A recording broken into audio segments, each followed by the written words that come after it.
Assalamualaikum warahmatullahi wabarakatuh. Di sini kami dari kelompok 6 ingin mempresentasikan mengenai expert system. Tapi sebelumnya, perkenalkan anggota dari kelompok kami. Yang pertama, saya Ferian Agusta, NIM 2021 53070.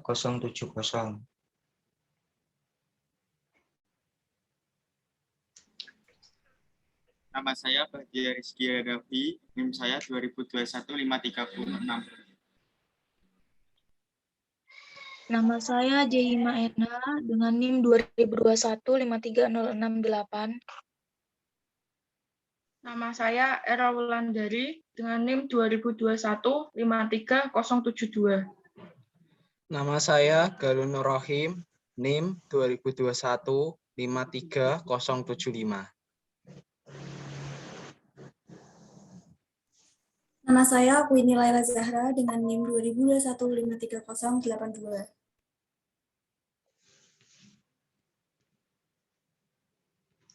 Oke, kita lanjut ke materi.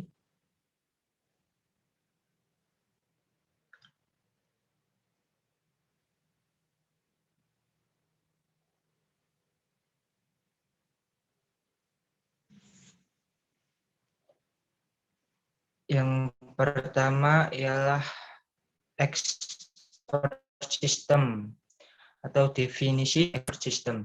Secara umum, sistem pakar atau expert system adalah sistem yang berusaha mengadopsi pengetahuan manusia ke komputer agar komputer dapat menyelesaikan masalah yang biasa dilakukan oleh para ahli. Sistem pakar yang baik dirancang agar dapat menyelesaikan suatu permasalahan tertentu dengan meniru kerja dari para ahli. Dengan sistem pakar ini, orang awam pun dapat menyelesaikan masalah yang cukup rumit, yang sebenarnya hanya dapat diselesaikan dengan bantuan para ahli. Bagi para ahli, sistem pakar ini juga akan membantu aktivitas sebagai asisten yang sangat berpengalaman. Menurut Turban, konsep dasar sistem pakar mengandung keahlian expertise. Pakar expert, keahlian, pengalihan keahlian, transferring expertise, inferensi, aturan, rules, dan kemampuan menjelaskan explanation capability. Keahlian expertise adalah suatu kelebihan penguasaan pengetahuan di bidang tertentu yang diperoleh dari pelatihan, membaca, atau pengalaman pengetahuan tersebut, memungkinkan para ahli untuk dapat mengambil keputusan lebih cepat dan lebih baik daripada seorang yang bukan ahli.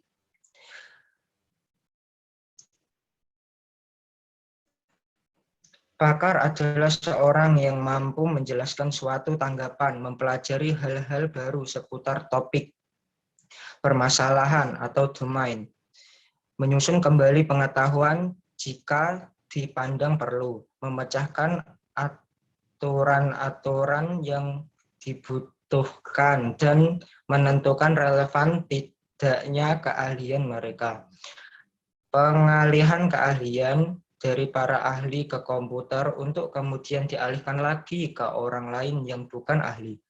Hal ini yang merupakan tujuan utama dari sistem pakar.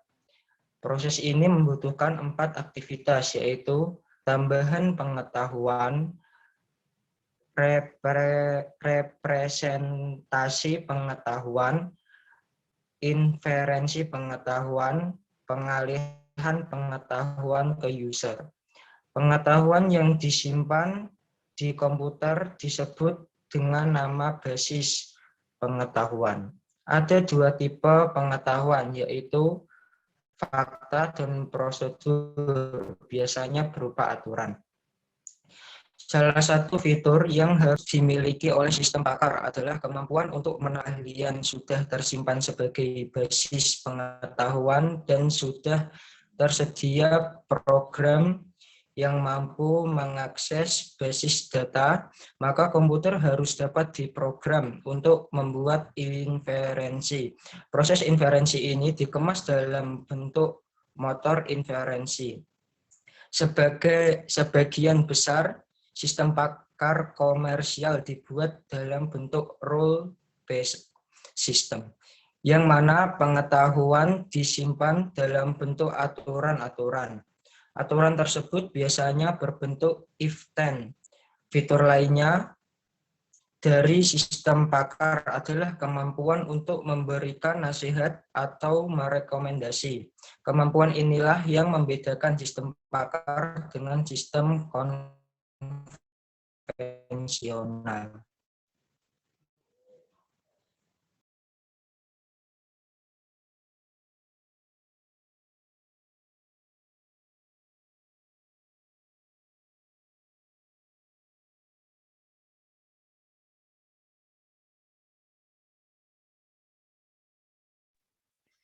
Selanjutnya, metode dan model expert system. Di sini ada beberapa, yaitu yang pertama AHP. AHP atau Analytical Hierarchy Process. AHP merupakan salah satu metode yang menerapkan sistem pakar untuk dapat mengambil keputusan dengan melakukan perbandingan antara beberapa pasangan serta kriteria yang berada dalam suatu variabel. Teknik analisa progres yang digunakan adalah menggunakan variabel untuk dianalisa menjadi bentuk hierarki berdasarkan sebuah urutan. Kemudian akan dibandingkan untuk ditarik sebuah kesimpulan berdasarkan metrik yang ada guna menentukan nilai pada setiap kriteria maupun variabel yang digunakan. Yang kedua ada breadth first search, yaitu merupakan algoritma yang berfungsi untuk melakukan pencarian data secara luas atau melebar dengan expert system. Pada metode ini menerapkan proses antrian data atau QQ untuk menyimpan informasi yang telah dianalisa sebelumnya. Selain itu juga membutuhkan tabel Boolean untuk menyimpan informasi ke dalam sebuah simpul, sehingga tidak ada informasi yang dikunjungi lebih dari sekali. Selanjutnya, BFS atau Best First Search. Metode BFS merupakan hasil kombinasi dari metode DFS dan Breadth First Search yang membuat sistem pakar mampu menyajikan tampilan output dari hasil analisa variabel yang telah diproses sebelumnya. Selanjutnya, DFS atau Deep First Search. Metode DFS juga menerapkan sistem pakar, di mana algoritma yang digunakan merupakan proses penelusuran menggunakan struktur pohon atau graf, dan berpatokan pada tingkat kedalaman data. Selanjutnya, penelusuran ke depan atau forward chaining merupakan teknik penalaran yang termasuk dalam sistem pakar, yang mana diawali dari proses pencarian fakta, di mana fakta tersebut digunakan untuk menguji nilai suatu kebenaran terhadap hipotesis yang dikembangkan. Dan selanjutnya yaitu penelusuran ke belakang atau backward chaining. Backward chaining merupakan kebalikan dari forward chaining, di mana metode ini melakukan pelacakan sistem keputusan dimulai dari tahap menarik kesimpulan pada sebuah titik penalaran, kemudian dilanjutkan dengan penyusunan hipotesis hingga fakta yang ditemukan untuk memberikan value dan pengetahuan penguatan dari hasil kesimpulan. Next.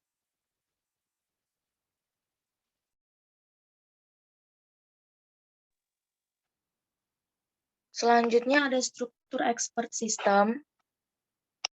Jadi komponen-komponen yang terdapat dalam sistem pakar, yang pertama adalah user interface atau antarmuka pengguna. Antarmuka ini merupakan mekanisme yang digunakan oleh pengguna dan sistem pakar untuk berkomunikasi. Jadi antarmuka menerima informasi dari pemakai, lalu mengubahnya ke dalam bentuk yang dapat diterima oleh sistem. Yang selanjutnya ada basis pengetahuan. Basis pengetahuan ini mengandung pengetahuan untuk pemahaman, formulasi, dan penyelesaian masalah. Lalu ada knowledge acquisition atau akuisisi pengetahuan. Akuisisi pengetahuan ini adalah akumulasi, transfer, dan transformasi keahlian dalam menyelesaikan masalah dari sumber pengetahuan ke dalam program komputer. Di dalam tahap ini, knowledge engineer berusaha menyerap pengetahuan yang berikutnya ditransfer ke dalam basis pengetahuan. Selanjutnya ada inference engine atau mesin inferensi. Komponen ini mengandung mekanisme pola pikir dan penalaran yang digunakan oleh pakar dalam menyelesaikan suatu masalah. Mesin inferensi adalah program komputer yang memberikan metodologi untuk penalaran tentang informasi yang ada dalam basis pengetahuan dan dalam workplace untuk membuat kesimpulan. Lalu berikutnya ada workplace atau blackboard. Workplace ini merupakan area dari sekumpulan memori kerja yang digunakan untuk merekam kejadian yang sedang berlangsung termasuk keputusan sementara. Lalu ada fasilitas penjelasan, adalah komponen tambahan yang akan meningkatkan kemampuan sistem pakar. Ini digunakan untuk melacak respon dan memberikan penjelasan tentang kelakuan sistem pakar secara interaktif melalui pertanyaan. Lalu yang terakhir ada perbaikan pengetahuan. Nah, jadi pakar ini memiliki kemampuan untuk menganalisis dan meningkatkan kinerjanya, serta kemampuan untuk belajar dari kinerjanya. Kemampuan tersebut penting dalam pembelajaran terkomputerisasi, sehingga program akan mampu menganalisis penyebab sukses dan gagal yang dialaminya, juga mengevaluasi apakah pengetahuan-pengetahuan yang dimiliki, apakah masih cocok untuk digunakan di masa mendatang.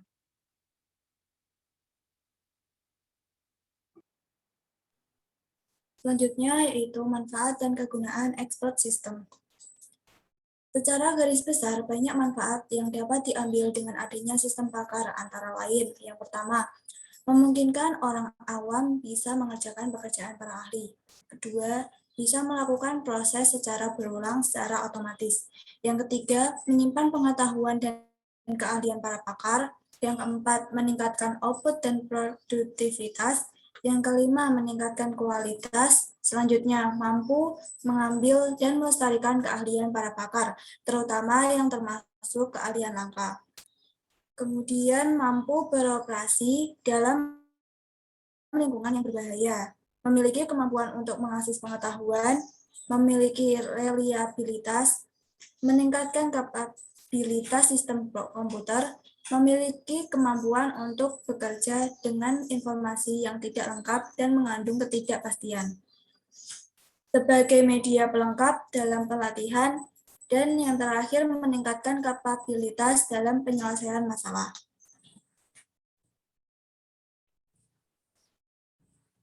Kelebihan dan kekurangan expert system. Sistem pakar sekarang banyak digunakan baik pada aplikasi bisnis maupun aplikasi lainnya. Akan tetapi, perlu juga diketahui bahwa seperti halnya sistem yang lain, selain memberikan banyak kelebihan, sistem pakar juga mempunyai beberapa kelemahan. Kelebihan-kelebihan dari sistem pakar secara umum adalah sebagai berikut. Yang pertama, memberikan pengambilan keputusan yang lebih baik, karena sistem pakar memberikan jawaban yang konsisten dan logis dari waktu ke waktu. Jawaban yang diberikan logis karena alasan logikanya dapat diberikan oleh sistem pakar dan proses konsultasi. Yang kedua, memberikan solusi yang tepat waktu. Kadang kala seorang manajer membutuhkan jawaban dari pakar, tetapi pakar yang dibutuhkan tidak berada di tempat, sehingga keputusan menjadi terlambat. Dengan sistem pakar, jawaban yang dibutuhkan oleh pengambil keputusan selalu tersedia setiap saat dibutuhkan. Yang ketiga, menyimpan pengetahuan di organisasi. Pengetahuan pakar merupakan hal yang penting dan kadangkala pengetahuan ini akan hilang. jika pakar keluar atau telah pensiun dari perusahaan. Dengan sistem pakar, pengetahuan dari pakar dapat disimpan di sistem pakar dan tersedia terus selama dibutuhkan. Selain kelebihan-kelebihan itu, terdapat pula kekurangan-kekurangan dari sistem pakar, yakni 1. Sistem pakar hanya dapat menangani pengetahuan yang konsisten. Sistem pakar dirancang dengan aturan-aturan yang hasilnya sudah pasti dan konsisten sesuai dengan alur di diagram pohonnya. Untuk pengetahuan yang cepat berubah-ubah dari waktu ke waktu, maka knowledge base di sistem pakar harus selalu diubah perbarui, yang tentu cukup merepotkan. Yang kedua, sistem pakar tidak dapat menangani hal yang bersifat judgment. Sistem pakar memberikan hasil yang pasti, sehingga keputusan akhir pengambilan keputusan jika melibatkan kebijaksanaan dan institusi masih tetap di tangan manajemen. Yang ketiga, format knowledge base sistem pakar terbatas. Knowledge base pada sistem pakar berisi aturan-aturan atau rules yang ditulis dalam bentuk statement if then.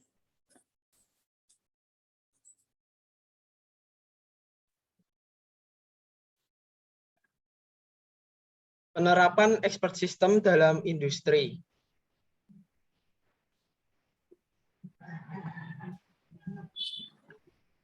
Yang pertama, penerapan expert system dalam industri atau manufaktur. Manufaktur didefinisikan sebagai urutan-urutan kegiatan yang saling berhubungan, meliputi perencanaan, pemilihan material produksi, pengontrolan kualitas, manajemen, serta pemasaran produk. Sistem manufaktur yang penyelesaiannya dapat diselesaikan oleh expert system antara lain, yang pertama, expert system dalam perancangan.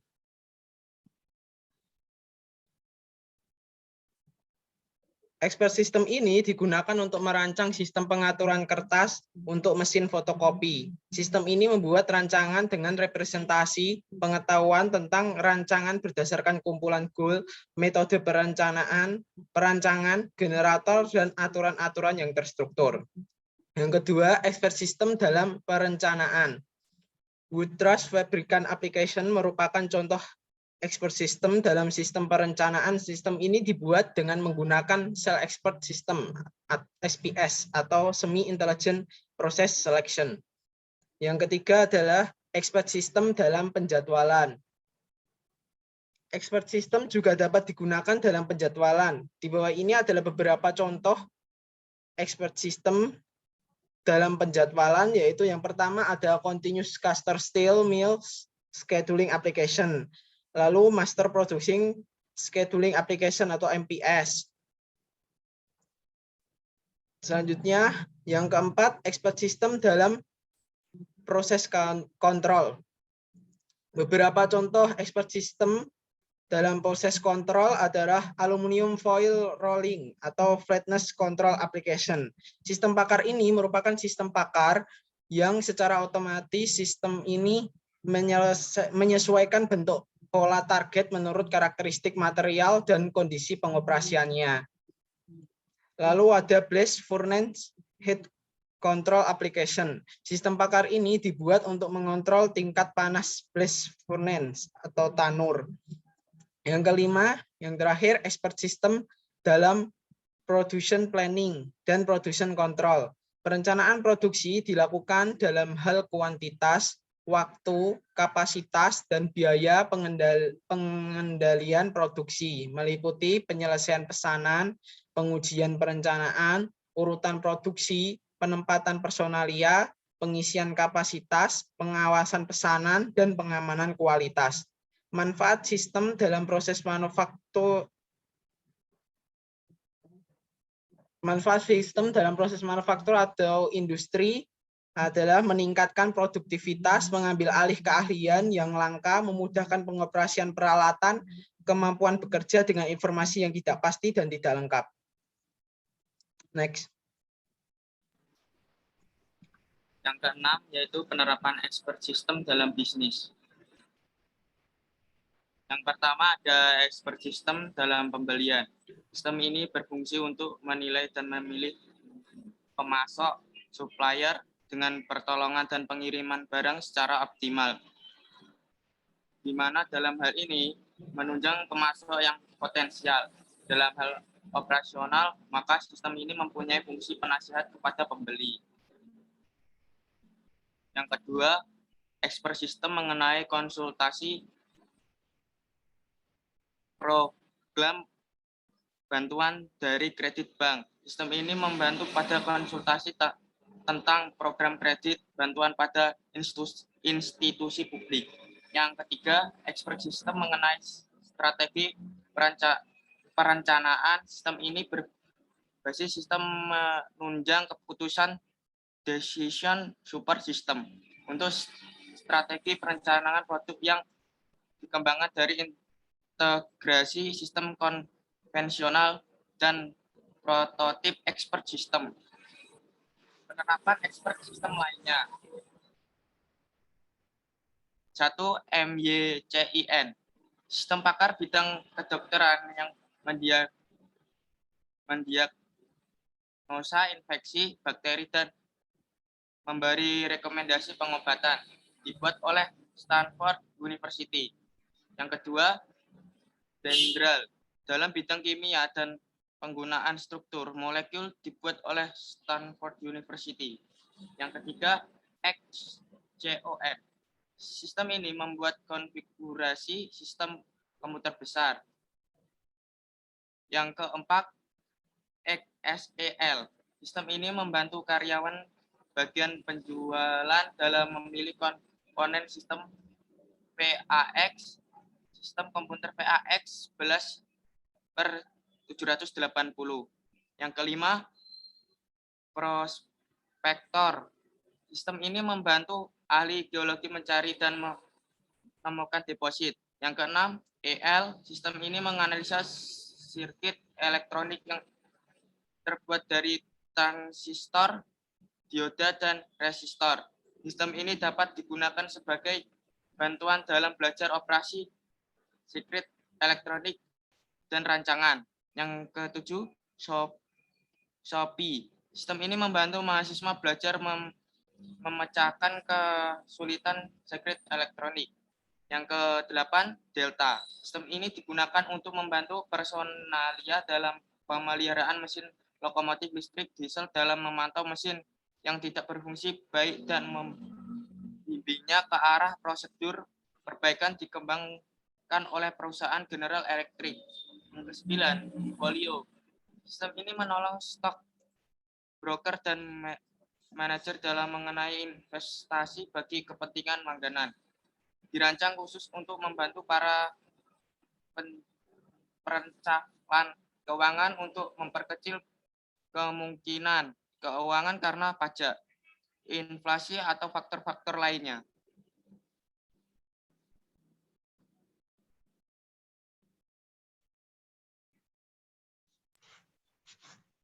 Sekian presentasi dari kelompok kami mengenai expert system tadi. Dan bila ada salah kata, mohon dimaafkan. Wassalamualaikum warahmatullahi wabarakatuh.